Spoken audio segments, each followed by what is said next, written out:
Darkcast Network, indie pods with a dark side. Hi, this is Jenna. And this is Kelly. And you're listening to ODFM. This episode is One Deputy Attorney from Murder.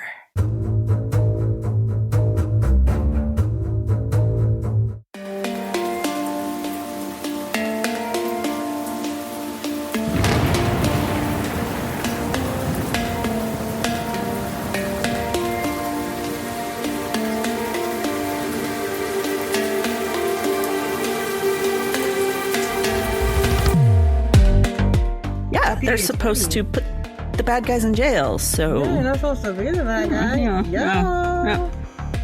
So, all right, I'm ready for this. All right, so we're going to go to Wilmington, Delaware in the 1990s. So I have never been to Delaware. Have you been there? No, me neither. Oh. No, but we're traveling somewhere else for a change. No, Delaware. Nice. Which it could have been one Delaware, but there's another story that would probably be better for that. So. Oh, okay. Yes. Okay, and we're going to Governor Carper's office. Okay, Governor Carper. So he's got this scheduling secretary. Her name is Anne Marie Fahey. Okay. She's a young up-and-comer in the political scene, and she's got maybe one of the most, I know, she's got probably one of the most important positions in the governor's office. So she rubs shoulders with many powerful and influential people. So, all the political cronies.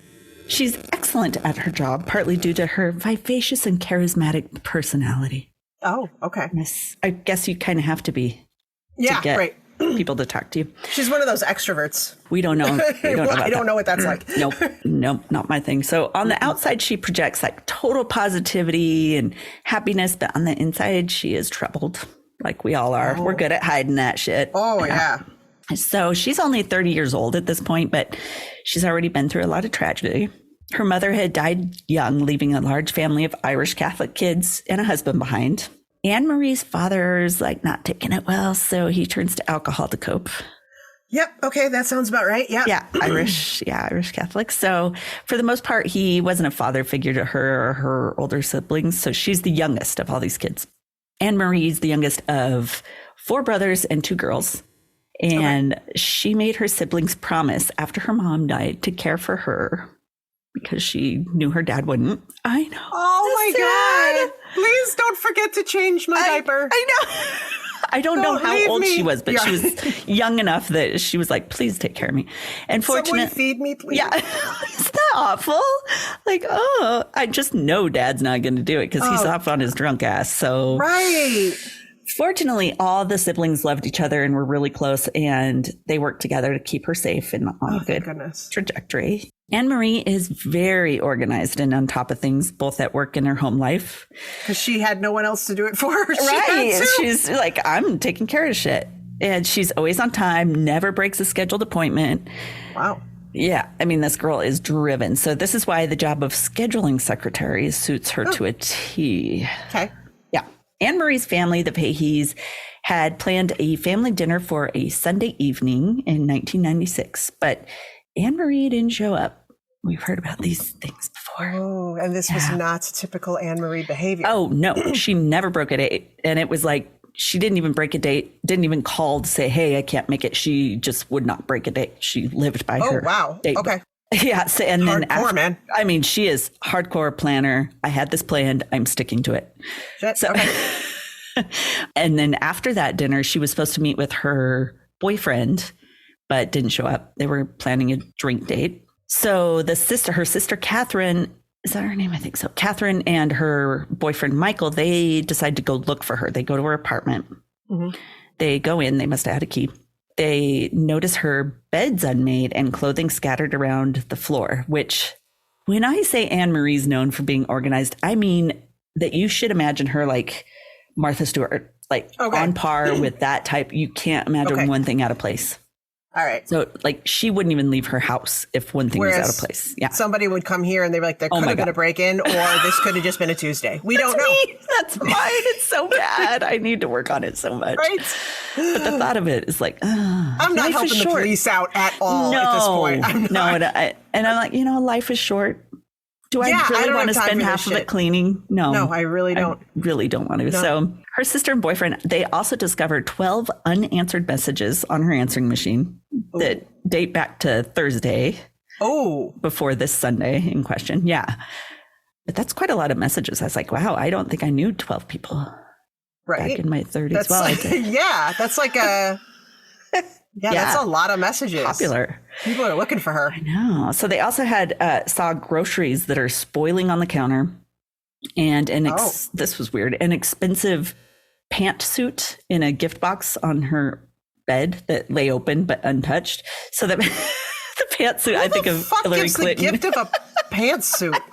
Well, if you're high in the political scene, I must have a pantsuit. Yes, but who gives it as a gift? I thought it was so weird. Thanks? I know. This is why this is untouched. Right. She opened it and was like, that's so nice. I'll just put that right there. You shouldn't have. I'll go throw this away later. Okay, right.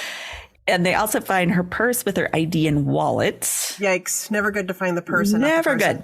Yeah. And but the weird thing, her car keys were missing. And that is a detail that never gets figured out. The car keys missing. So this is frustrating to me. And it's the one thing I can't get out of my mind. They also find surprising letters on her living room table. So the letters are from a well-respected local attorney named Thomas Capano. They're on his office letterhead, and they make it look like Anne Marie and Thomas had some huge, lurid love affair. And he wrote it on his stationery. Yes, yeah, and it's like pages, almost like a folder full of these letters. Was part of the attraction his position? Right? Of course, it always is, isn't it? Right. Instead of we're going to play doctor and nurse, we're playing lawyer, and I'm going to actually write playing lawyer and secretary. Yes. And my letterhead. My own letterhead. Odd. But very odd. Okay, so her boyfriend's part of this that's discovering it. Yeah. And this wasn't her sister's boyfriend. This was her boyfriend. It's her boyfriend and her sister. Shit. Yeah. And her sister, who she's super close to, she was shocked. Never knew that she was dating this other guy or anything. Just never spoke a word to anybody. Okay. Thomas Capano was 17 years older than her. Ew. Yeah, exactly. Exactly. Sorry. So she never told anybody about this. And maybe I don't know. Maybe that's why. I don't know. Yeah. Okay. So her sister and her soon-to-be ex-boyfriend immediately... Right. Exactly. They immediately go around asking neighbors if they've seen Anne Marie or anything unusual. They get nothing. So they call her umptillion friends, who also result in nothing. No one's seen her. Coworkers do tell him that she was at work Thursday. Everything seemed fine. She had scheduled Friday off, so they didn't expect her to miss. Looking for her. Okay. Yeah, so they were like, no, of course she wasn't supposed to be here. Anne Marie lived by a tight schedule and never disappeared for any length of time without letting someone know. I mean, not even that. She didn't need to let someone know. Every morning at 8 a.m. She was exactly. She had it down to a T. Right. Kathleen, her sister, knows something must be wrong, and she decides to call the big guns. She calls the governor Anne Marie works for. Ooh. I know, which is awesome because he immediately dispatches a security detail to get police on the case. Dang. Okay. So that was the smart way to go. It's good to have friends in high places. Just out of curiosity, did anybody call the number on the letterhead of the lawyer in question? Just out of, I'm sure that number would have been right there, right? I'm sure it would have been. Yeah, not at this point yet. But interesting. I find that odd. But okay. They keep that information. So everyone's concerned that she actually might have been abducted because in the area there had been a number of rapes and robberies that were not far from Anne Marie's place. Oh, okay. So news of Anne Marie's disappearance quickly swirls around Washington because of the governor, because he's so highly respected. He actually knows President Clinton well. This Governor Carper had, put the news out there. And President Clinton told Carper, all federal resources are in your disposal for this case. You can use all our resources. We don't have any national security that we need to worry about. We're just going to... Isn't it crazy? We're going to worry about this one girl. We need to pull out of Iraq for just a little bit. We have a missing girl. We have a missing girl. I know. Okay. I was like, wow, can you imagine if we all had resources like this? Wow. Okay. Kind of shocking. Fearing she may have been abducted, they start a ground search. 300 of her friends, family, and coworkers, and even the governor search a park that Anne Marie had lived across from. So this park had, even the governor, it had so many acres of land that it was pretty huge, and it's along the Brandywine Creek. Even searching like hand to hand, going through the fields, and they found nothing, not even a scrap of paper. So detectives, they see those letters, those salacious love letters, and they know the name of the man very well that Anne Marie had been with.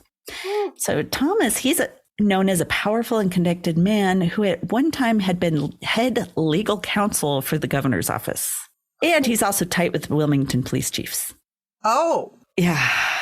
That's always helpful. So we can ask him. We know who you are. We can go see you. So Tom's known as the golden child in his family. He's a real family man with a wife and 4 kids living in a mansion.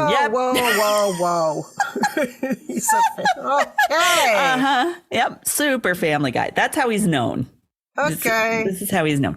Wife and 4 kids. They're living in a mansion that was a former Catholic diocese.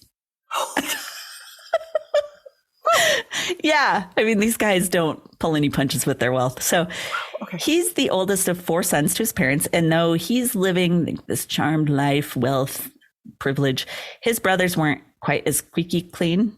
So, but they did grow up wealthy too. Okay. They had all run into criminal problems in their past. And Tom was like their savior because he's this big because he got them out of jail. Exactly. He always had the legal help at hand. He's like, I got you, bro. Shit. Oh, God. That's a lot of power. Wow. So Tom's brother, he had one brother named Lewis. Lewis is an excellent businessman. All these brothers come into play in this. This is why you got to know about all of them. So he's an excellent businessman. He had made millions in their family's real estate holdings. But with the success aside, there was talk that he had made some sketchy payoffs to political officials. I even read a piece that Lewis had been served with a lawsuit by his brother-in-law, who was also an attorney. Oh, so he didn't take it well, and he went to his brother-in-law's home, threw a chair through a sliding glass door, and attacked the man, choking him. Holy shit. So he was arrested and charged. We have some anger issues. It seems like all these brothers do, actually. He's arrested and charged, and he pled no contest to second-degree reckless endangering for that one. He had been involved later in some illegal campaign contributions, so he definitely fell into like that rich and crooked basket of fun political guys. Right. I use my money to get ahead. And they get little slaps on the hand for things. So their other brother, Joseph, he's no gem either. Oh, this guy. This might be the worst Parents of them. Must be so proud. I know. This is why Thomas seems like golden. Well, yeah, when the bar is so low, it's easy to be the golden child. Especially this brother. Okay, so Joseph was charged with kidnapping and raping a 27-year-old he had dated for 9 years. Holy who he crap. had become obsessed and stalked. So later, after that fun event of jail and all that fun time he went through, later Joe took over the construction side of the business their father had started. Okay. And was making good bank with that. So they all kind of owned a piece of this giant business. Okay. Although even with that work, there was allegations of shoddy work from customers, not getting what they asked for, all that kind of stuff. But their youngest brother, Jerry, he's the definitive black sheep of the family. Although I don't consider him to be as shady as like Joseph or his other brothers. Okay. Concerning what he was doing. So he's mostly thought of that because he's so fond of drugs, fast cars, guns, hunting big game animals, partying hard. Traditional stuff, and not the sneaky behind the scenes stuff. Not the white collar crimes. So he ran a landscaping business and was also very wealthy due to the family inheritance. Seems they all kind of collaborated with their businesses and deals. All right, back to Anne Marie. So among Anne Marie's things, detectives find her diary, which details her relationship with Thomas Capano. Oh, boy. She was aware that he'd been married for 24 years and had 4 children. And she was Catholic and had horrible, terrible guilt over it. Not enough. No, not enough. And she did feel horrible about it, felt horrible about herself. And she was worried about her own reputation and what her family and work would think. knowing they disapprove. So right. diary kind of gives a timeline of the relationships, which had started out with simple lunches, like let's meet up for lunch, but then turned sexual. Documents how the relationship changed over time, and she's becoming fearful and distrusting of him in her diary. So she had begun to try to pull away, but he became possessive of her. He even had broken into her apartment and tore up all the gifts he had given her at one point. Fun. I know. Yeah, not a good. Were there other pantsuits? I'm taking back the red one. Probably. Usually a boyfriend or, secret lover gives like lingerie, not like a sexy pantsuit. Well, maybe he had a librarian fetish. Oh, that could be. That could be a politician, female political figure fetish. He had become totally obsessed and immersed in his obsession with her. So at this point, Anne Marie's trying to pull away from him, and trying not to do it in a way that will make him angry because she is afraid of him. He's so powerful and rich. She figures he could get away with a lot. He tries to convince her by separating from his wife, even, and leaving her, and rents a luxurious brick home for himself to show Anne Marie how serious he is about her. Oh, so now he's slumming it for her. Wow. Okay. Yeah. Got it. So this just made Anne Marie more uncomfortable. She's like, I don't want to be a homewrecker. That's not what I wanted to do. I wanted to get out of this. The last entry of her diary is the most striking, where she refers to Tom as, quote, a controlling, manipulative, insecure, jealous maniac. Holy crap. Quote. That paints a picture. Yeah. So police are like, that's interesting. Let's go over to Tom's house. So they go over there at 3:39 in the middle of the night. And he only lives about a few minutes, maybe 5 minutes from Anne Marie's house. So he's not very far. They get him out of bed. They ask him, have you seen Anne Marie? We know you're in an affair with her. Mm-hmm. He says, yeah, I'd had a relationship with her, but it'd been over for quite some time. We're still friends. And we even had dinner together on Thursday evening in Philadelphia. Mm-hmm.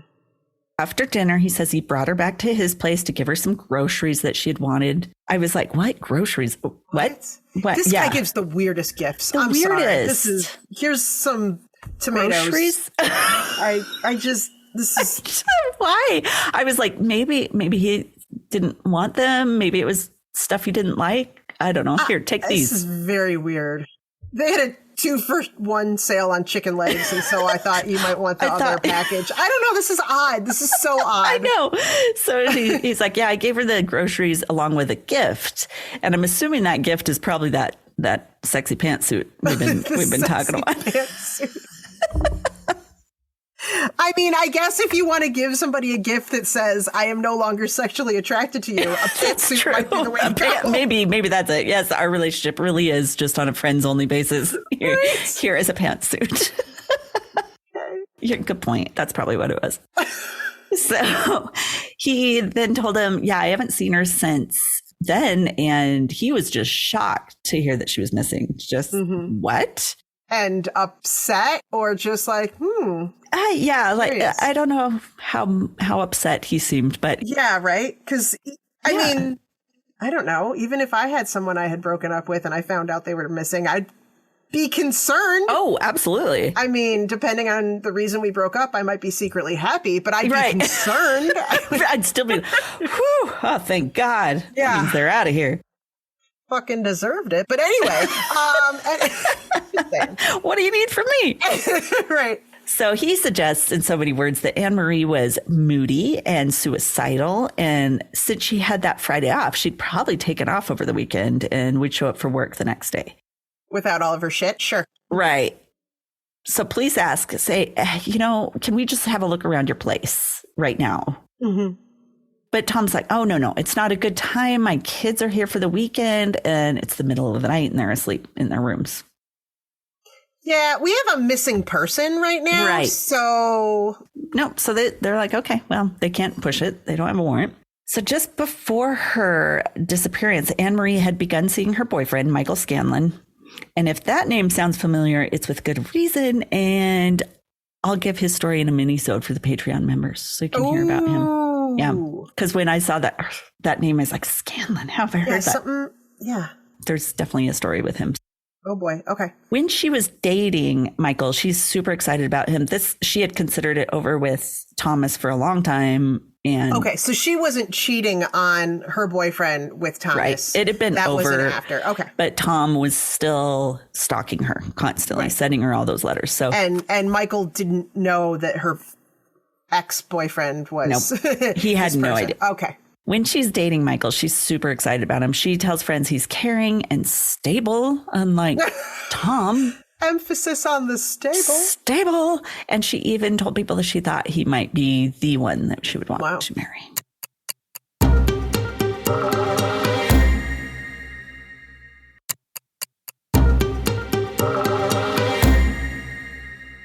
So the Monday after her disappearance, Anne Marie still doesn't show up for work. Shocker.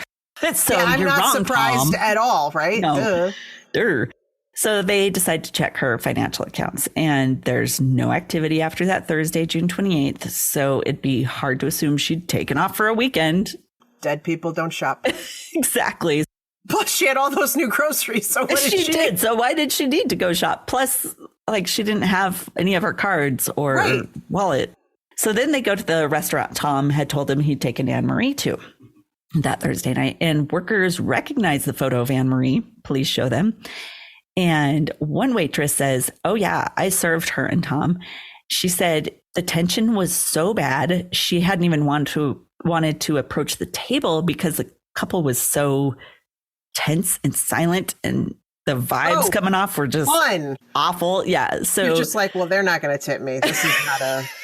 I don't even want to approach the table. Everyone is depressed over here. Yeah. So she could tell Anne Marie was especially unhappy and barely spoke or ate her food. Something wasn't right. It wasn't this jovial, fun date that Tom says. We're friends now. No. So then Anne Marie's psychiatrist comes forward and he tells police, okay, I got to tell you about my last session with Anne Marie. She had come to him to seek help for dealing with Tom's intimidation and obsessive behaviors. She was his last appointment of that day on Thursday, and she had told him she's on her way to have dinner with Tom in Philadelphia. She thought she might be able to finally break things completely off that night and tell him firmly that he was to stop contacting her. That was her goal. Oh, boy. Yeah. And her psychiatrist, like, I don't feel right about this. He told her he felt uneasy about it and that he advised her not to do it. He had felt she should be scared enough that this guy that she should not meet up with him. Because the governor has all the federal resources he wants. Right. He gets the FBI involved, and they were able to legally do that because Anne Marie had traveled across state lines the evening of her disappearance. That's how they justified it. Okay. So the FBI pulls phone and credit card records belonging to both Anne Marie and Tom. Tom had claimed in his first statement that he had bought gas on his way back from Anne Marie's, but that gas station had been already closed at the time he claimed he bought gas, and there was no charge on the credit card. What reason would he give for to say that? Why would you throw that in there? Right. Probably like when how people are lying, they throw in a ton of details. Oh, so it sounds sounds like they don't have a problem giving you information because I have nothing to hide. I have nothing to hide. I'll tell you all where I went, but it was all a lie. They also noticed Tom had made a $308 purchase at a place called the Wallpaper Warehouse 2 days, 2 days after Anne Marie's disappearance. So, and they're like, well, that's a weird purchase. Right. Especially because Tom's renting a house and you don't usually. And I would imagine he pays people to do that shit for him. He doesn't wallpaper his own shit. So. Right. So they try the number for the Wallpaper Warehouse, and the person who picks it up answers with Air-based carpets. How can I help you? So the business had changed from a wallpaper place to a carpet place. Oh. And they find this business sells mostly carpeting. So they have a hunch Tom's probably rolled Anne Marie up in carpet to dispose of her body. But their hunch is enough to get a search warrant, on the rental house. So they go looking around. They find Tom has a housekeeper. I mean, right. They call her in for questioning. She had cleaned the house 4 days prior to Anne Marie's disappearance, but Tom had canceled her services the following week, claiming the house wasn't dirty since his kids hadn't stayed over that weekend. This sparked something in the investigator's mind because Tom had told him, you can't search my house because my kids are staying over this weekend. Right. Yeah. So they already caught him in a lie. The housekeeper tells him, okay, I returned 3 weeks later to Tom's house and I noticed something that seemed off.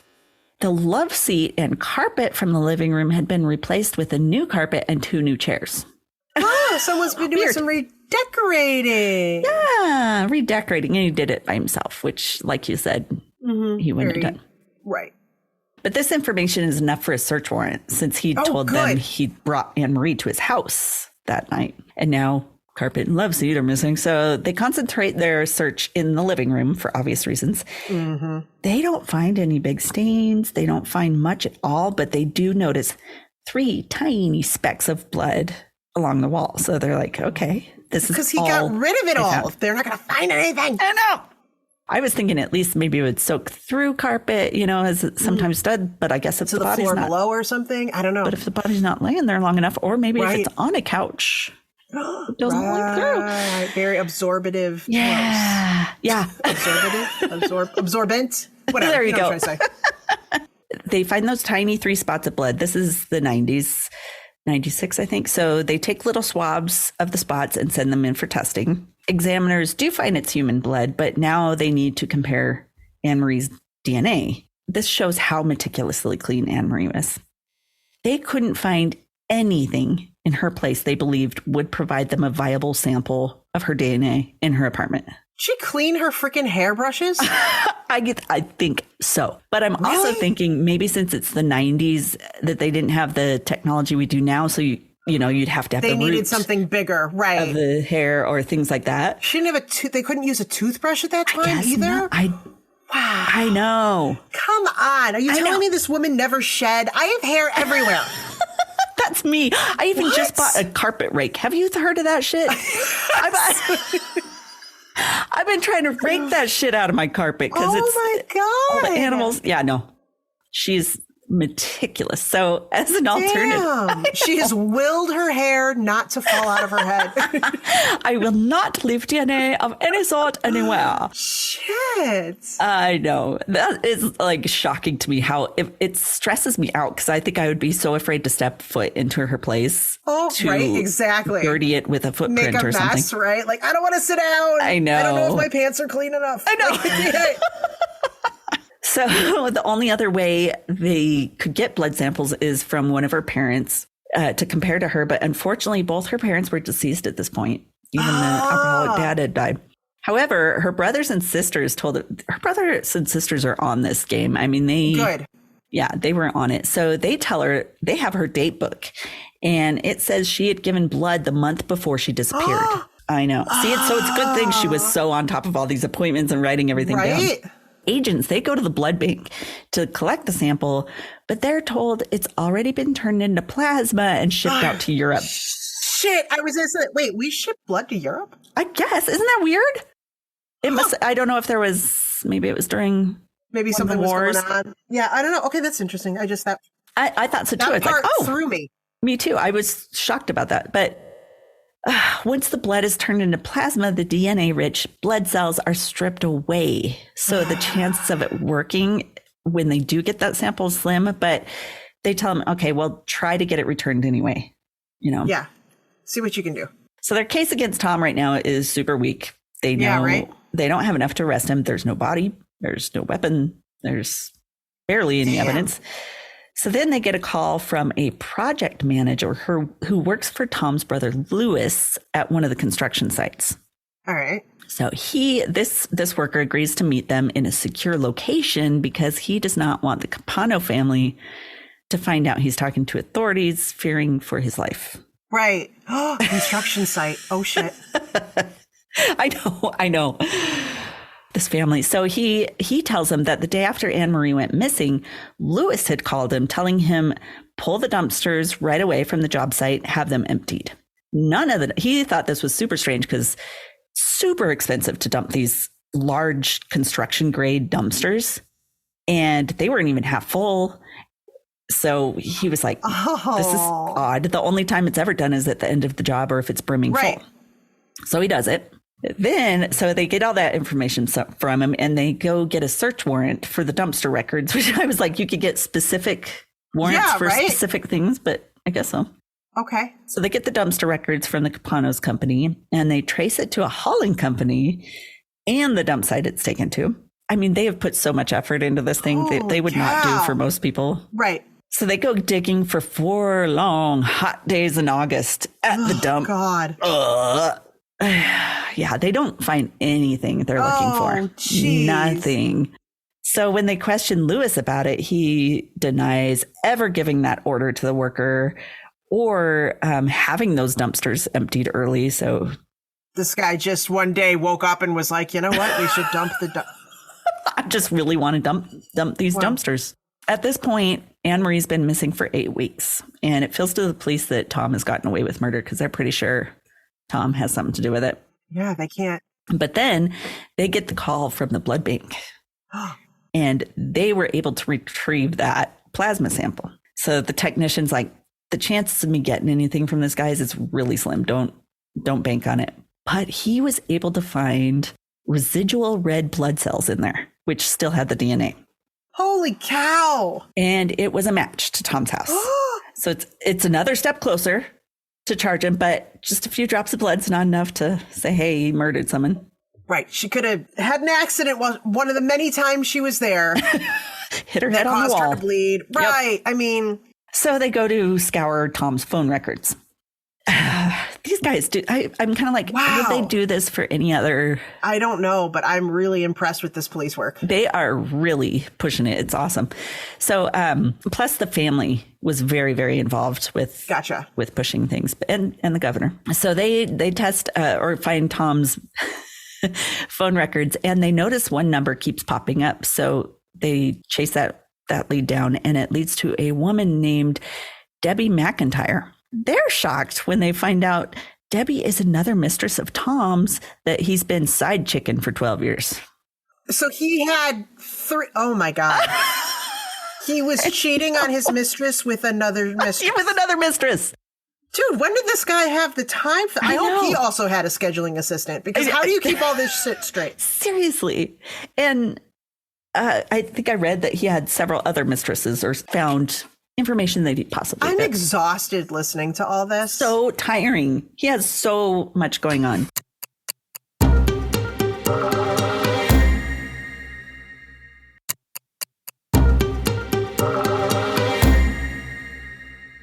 But this guy apparently is insatiable.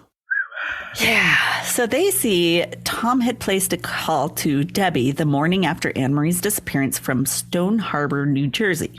Then they go to find out that Stone Harbor is where Tom's brother Jerry keeps his boat called the Summer Wind docked. Oh, wow. He's got multiple body disposal options. Locations. Mm-hmm. Yeah, at his fingertips. Mm-hmm.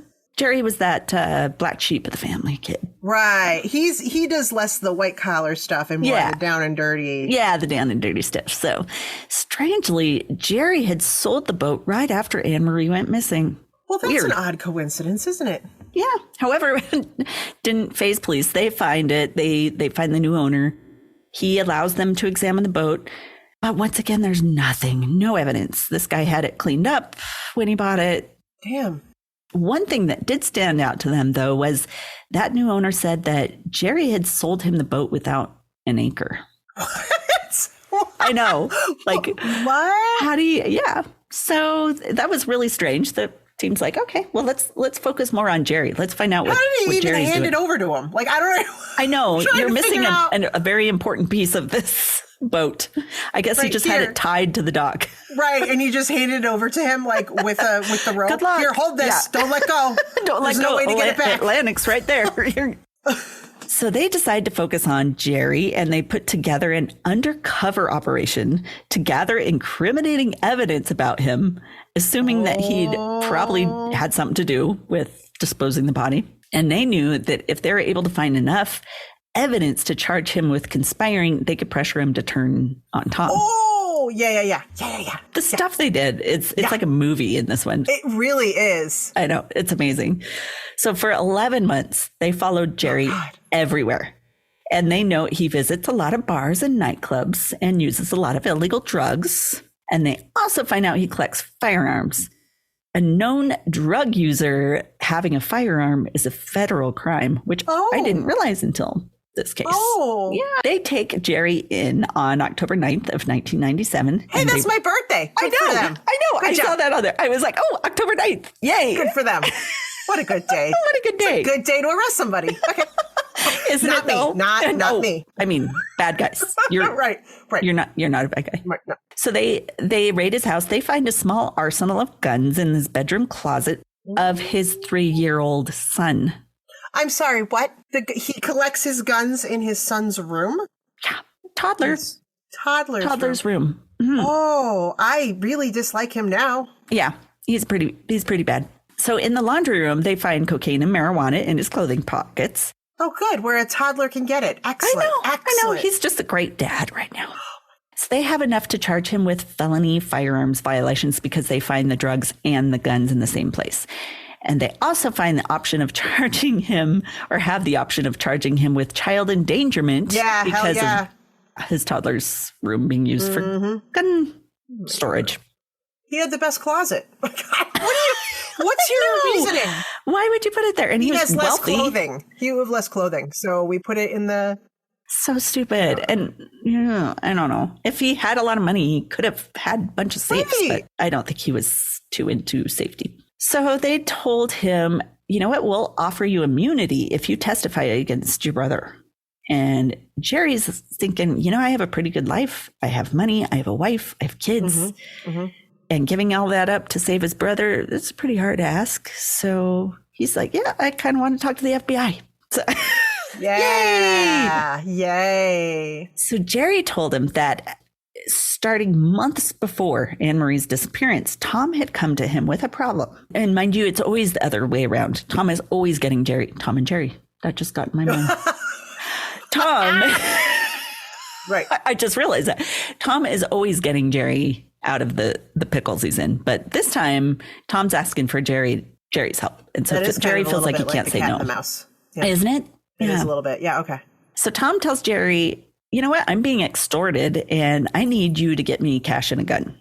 He also tells him that he may need his help one day with the boat to get rid of the extortionist's body if it came to that. Oh, I see. Jerry's like, yeah, no problem. So he gets him $8,000 in cash and a gun.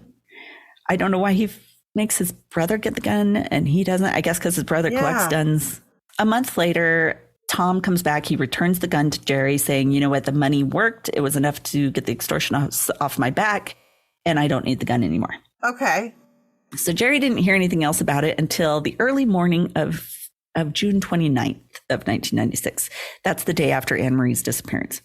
Okay. Tom showed up at his house early in the morning. He tells his brother, go get the boat. So Jerry knows as soon as Tom says that, someone's dead. Right.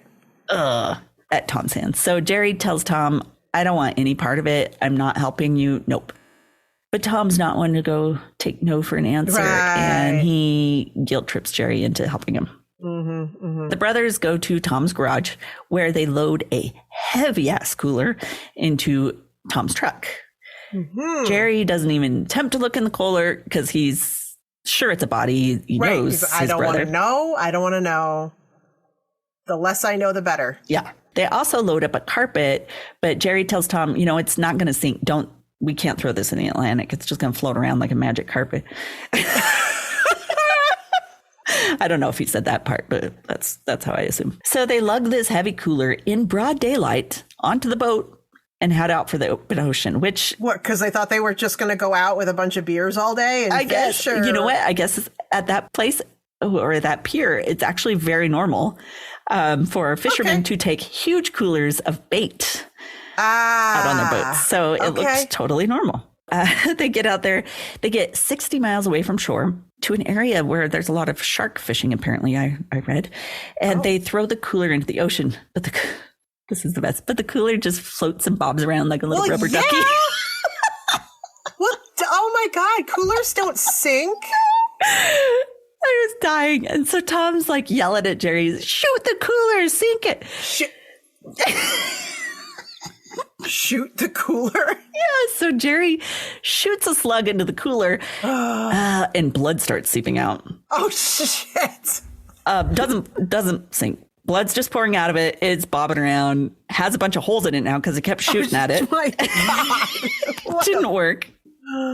Oh, my God. They realize they've got to retrieve the cooler, so they get the cooler back.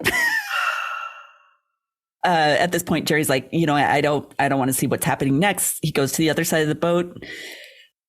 Tom has to sink the body without the cooler. So he grabs the boat's anchor. He wraps it around the body while trying to dump it into the ocean. And while doing this, Tom starts vomiting and retching off the side of the boat because I'm sure it was pretty nasty. Wait. Jerry was the one that's taking care of all this? Oh, no. Sorry. Jerry went to the other side of the boat out of view. He did not want to see what was happening. Tom is the one who wraps the boat body. But he's also vomiting while he's... Yeah, retching. So Jerry turns around because he hears him retching. So just out of curiosity, because I knew that the cooler wouldn't sink, but if they had opened the cooler and just let it fill with water... That might have been helpful. Wouldn't it sink? Wouldn't you think like a lawyer would... think of something like that? I'm just thinking once it's... That's another one we can test. Heavy enough. Okay, cool. Without a body. Oh, well, no. I thought we'd have to test it correctly. Oh. No, we can't record that. That's premeditation. Whoops, you're right. Oh, yeah. Okay. Okay. Right. No body. Right. Jerry turns around. He hears Tom retching. So he turns, kind of out of instinct, just kind of turns around. He catches sight of a leg and a foot soaking into the dark ocean. So on their way back to shore, Tom dismantles what he could from the cooler, which is basically just taking off the lid and throwing the pieces in the ocean. But now there's a cooler with gunshots in it, and blood. Oh my God! I know. You think lawyers? Okay. Think of this. They go back to Tom's house and Tom says, I got something else we've got to get rid of. Jerry walks inside the house. He sees a huge blood stain about shoulder height on Tom's couch. And police say that's what would have happened if Anne Marie had been shot in the head on the couch because she was smaller. So the brothers then take the couch and the carpet to their brother Lewis's construction site and dispose of the couch and carpet in the dumpster there. But they didn't find it? No, not in all that. Even at the landfill, and they knew where it was supposed to be, but they never found it. Probably because it was probably all construction site dumping there and so many masses of it. Stuff, right. Probably because of Tom's police connections. Word quickly gets out that Jerry's cooperating. Oh. And 2 days later, Lewis shows up at the police station with his lawyer, and he's like, I want to recant my earlier statement. And he admits that he had the dumpsters dumped on the order of his brother, Tom. Like, Tom told me I had to do it. He's like, I am getting myself out of this. Yeah, now. I got to go say, never mind. I was lying. Now word is out that Lewis, too, is cooperating with authorities, and police track Tom 24/7 because they are worried he may try to kill his brothers to keep them from testifying. Oh, my God. Less than a week later, on November 12th of 1997, Tom and his remaining brother, Joseph, this was the rapist. Oh, God. By the way. I mean, they're a shining star of the family. Wow. Okay. They're spotted loading suitcases into a vehicle, and they begin to drive towards the airport.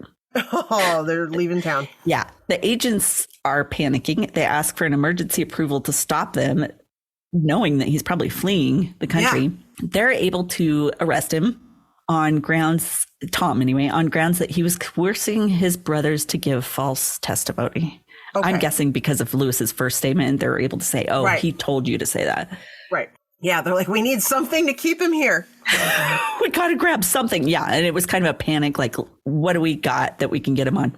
So then authorities searched the area of the Atlantic where Jerry said they dumped the body. I mean, 60 miles out.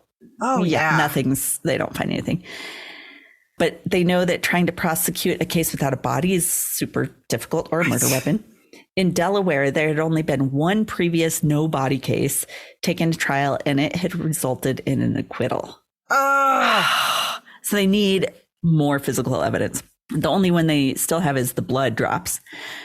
But then they get a phone call from someone who had heard about the case, and he had retrieved a cooler floating in the ocean on the 4th of July weekend. Oh! That would have been just a few days after Anne Marie had gone missing. And additionally, so the caller had said, this wasn't in the news until later, like her case wasn't. And so he'd kept that cooler the whole time. Oh my God. What? Why? Why would you hold on to this? Okay. So the caller had said the cooler had slug holes through it and it was missing a lid and had blood stains in it. This information hadn't been released to the public. The bullet holes are, What kind of weird ass redneck holds on to this? I can use this. Yep. Wait till you hear about this guy. Okay. So the investigators, they scrambled to go get the cooler. This guy's name is Ken Chubb. I had to put that in there because he's got to, it kind of fits the profile. He had been fishing when this bobbing cooler catches his attention. It's an area where a lot of shark fishing happens. And he explained that when people hunt the sharks, they sometimes, they'll throw them in the cooler and then shoot them in the head to kill them quickly. I don't know if that's normal, but he assumed that someone had caught the shark, threw it in the cooler and shot it. And that's why there was all this blood and these bullet holes through it. Does this not ruin the cooler? No. He patched the holes and he replaced the lid, cleaned out all the blood. He used this. Was this like a really expensive name brand cooler? It's an igloo. I even found out that part because I was like, what's this, a Yeti? Why is this so wanted? No, it's an igloo. I knew you were coming up with those questions. I had the same questions. I'm like crying right now. Okay. I know. So, he's like, this is a perfectly good damn cooler. I'm using that cooler. I'm sorry. I'm picturing when people like have a broken toilet and they turn it into like a flower pot in their front yard. Those are so bad. I was waiting for you to tell me they took it home and made it a planter. This makes it so that the water can, flow, run through. It drain holes. He uses it for his meat and such. Jesus. Okay. Okay. So those particular igloo coolers, because I had to put that in there, have a barcode on them. I'm assuming in the plastic, how sometimes. Oh, yeah. Okay. Investigators scan the barcode and they find it matches the barcode of a cooler Tom had bought with his credit cards 2 months before Anne Marie disappeared. Oh. Now they have another piece of physical evidence. Yes. And it proves premeditation. Oh. They still want more so that they can seal the case. This is a lot of coincidence, This is so a much lot coincidence happening. Coincidence. So they need a little bit more. So they check gun stores for purchases made by Tom or any of his close-knit circle. And they hit gold. So that Debbie McIntyre, that other girlfriend, they find she had bought a 22 Beretta 6 weeks prior to Anne Marie's disappearance. They're like, okay, Deb, what? Wait, But I thought he got a gun from his brother. He did, and then he gave it back to his brother. Thinking he didn't want to get his brother in trouble. So when Debbie's brought in for questioning, she tries to make it like her relationship with Tom is more casual than everyone knew it was. And when asked if she owned a gun, she became like visibly nervous and told him, no, I don't have a gun. Then... Oh God. Then she switches the story like immediately. It's like, but I did buy a gun and I threw it away in the trash. I threw it away. And it was some long-winded explanation that just kept going on. And they're like, okay. Oh my God. So when asked if anyone knew she had bought the gun, she said, well, only Tom knew I bought the gun. Mm-hmm. And police point out to her that, if you gave the gun to Tom, you committed a felony. Oh. So her counsel's there and they're like, yeah, you need to tell the truth. So she switches her story again and admits that Tom had told her to buy the gun. Okay. Then they convinced Debbie, well, it's probably in your best interest to testify against Tom at the trial. She agrees. You got another. Now they've got the two brothers and Debbie. Oh boy. And they feel like they have pretty airtight witnesses, at least for the case. So they begin his trial. His 12-week trial begins October 26th of 98. During the trial, it comes out that according to the FBI, in the months after Tom's father had died, Tom had asked a man to break a legal secretary's legs or run her over because she denied his advances.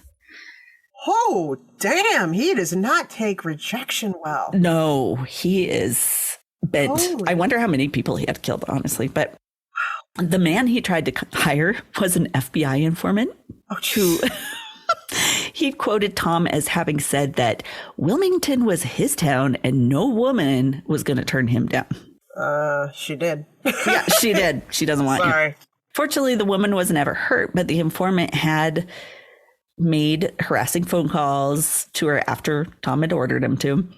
And the intent was to get the woman to leave town, and it worked. She left, so it must have been pretty intimidating. So when Jerry's testifying about his brother, it was super painful and emotional for him to do because the brothers are all so tight, and he knew his testimony could send his brother to the death chair, basically. Wow. He kept glancing at his mother, who looked furious. Like I imagine like a blonde Ursula character dressed in like a silk blouse. Oh my God. That is who with a big bouffant hairdo. I don't know. Wow. Yeah. Like, you do not rat on your brother. Yeah, but like, maybe your kids shouldn't kill people. Yeah. Maybe they should be held accountable because they haven't so far, and look what's happened. Yeah, maybe your priorities are messed up, lady. I'm thinking so. They're all pretty messed up. Tom's attorneys are pretty annoyed with him. One even said it was his worst client ever. And and he was an attorney. Oh, that's why. I know, probably. But they say like doctors make the worst patients too. Yes, yeah. That's true. That's true. They think they know everything. Right. So Tom even does the epic mistake against counsel's advisement, who even had it put into the record. It was against their advisement to take the stand. In his own behalf. Yep. When he takes the stand, wait till you hear his story. Oh, it's gold. So when he takes the stand, he surprises everyone. He admits he's disposed of Anne Marie's body with Jerry, admits it. And then he says he did ask Lewis to have the dumpsters dumped early, so he takes responsibility. But then he weaves this story about how he got in this pickle. A pickle? It was a pickle? He got in a pickle. Yep. He says after their dinner date, Anne Marie and him had gone back to his house. They had resolved their differences. They were all lovey-dovey. Everything was great. Had decided to stay together. Having a good time on the couch when Debbie McIntyre burst through the front door with a gun. And oh, come on. When she caught him with Anne Marie, she was furious, but she put the gun to her own head, threatening suicide.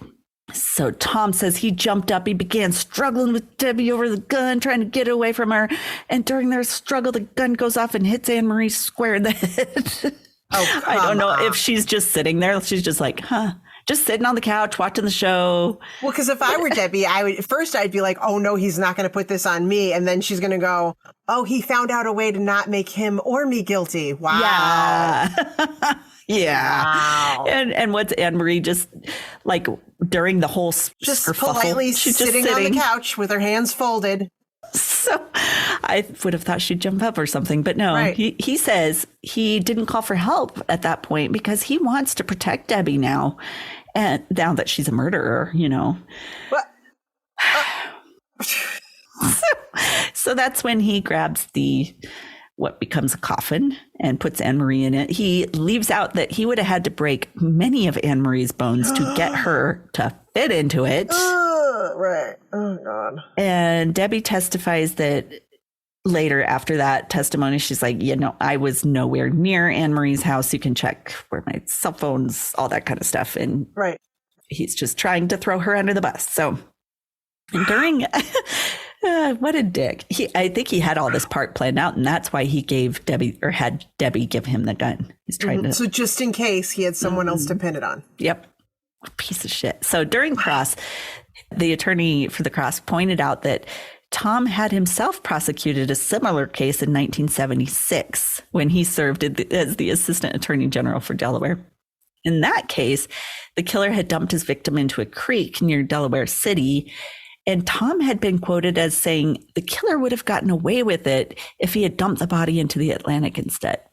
Wow. And Tom's like, I did not say that. But the attorney pulls out a folder. You want to see the statement recorded? Oh, right. There's a transcript of every. Yeah.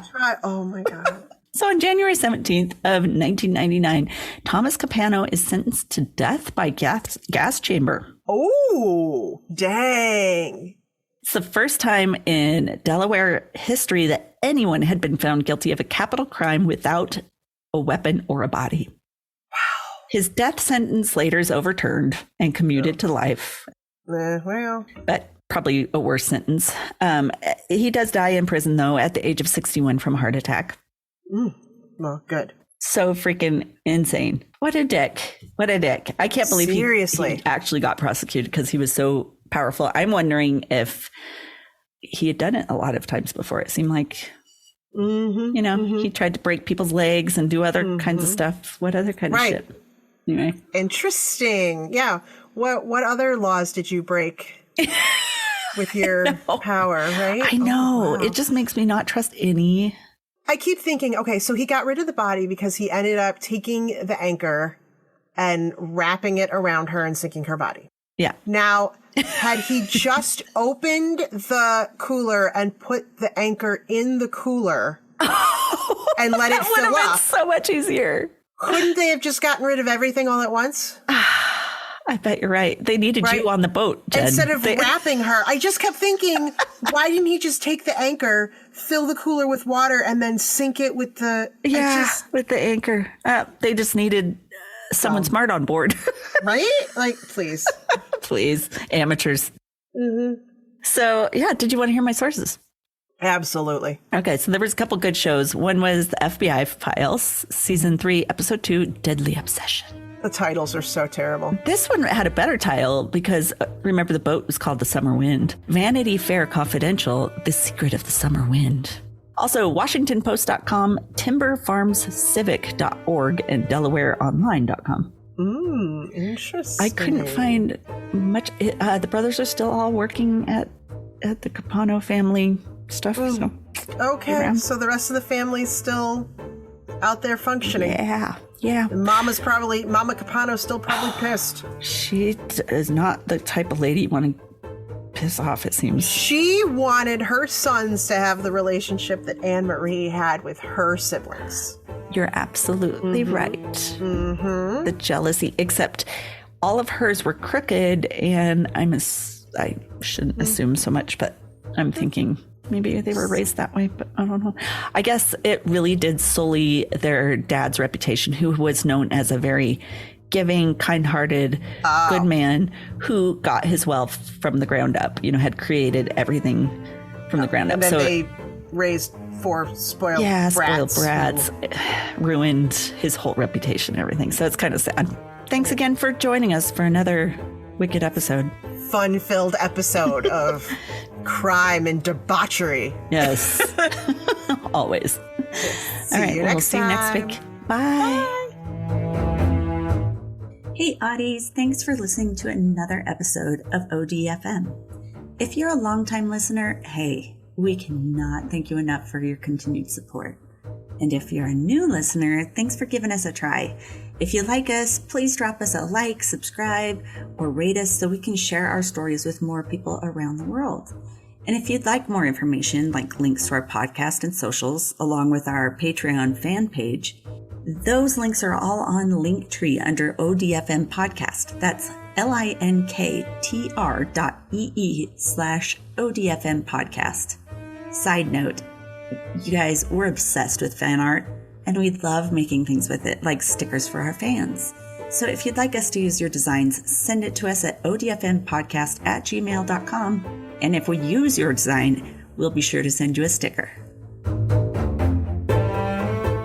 Thanks for listening to another episode of ODFM, hosted by Kelly DeVries and Jenna Swanson. Production and editing by Kelly DeVries. Theme music by Eric Swanson. ODFM is a satirical true crime podcast for entertainment purposes only. The stories you hear are serious and true. The comments and opinions are not. We apologize if any of our content is harmful or disrespectful.